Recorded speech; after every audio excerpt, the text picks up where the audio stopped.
میرا سوال ہے ہاں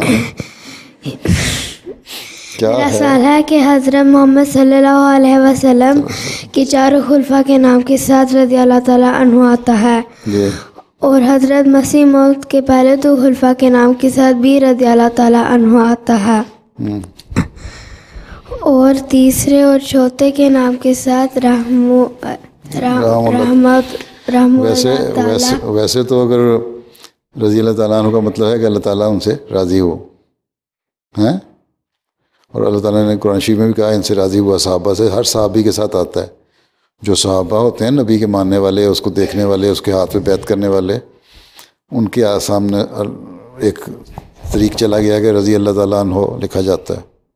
ویسے تو سعودی عرب کے جو پیاشے شہزادے ہیں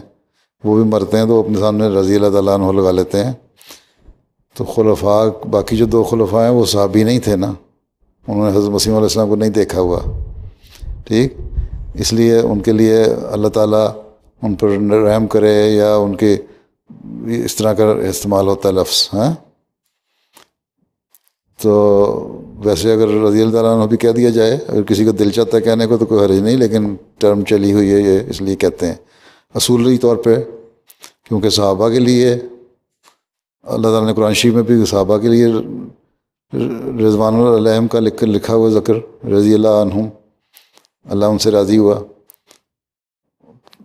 تو وہ اس لیے ان کے ساتھ رضی اللہ عنہ لکھا جاتا ہے، ٹھیک ہے۔ نبی کو انہوں نے دیکھا، اس کے ہاتھ پہ بیعت کی، اس کے ساتھ رہے۔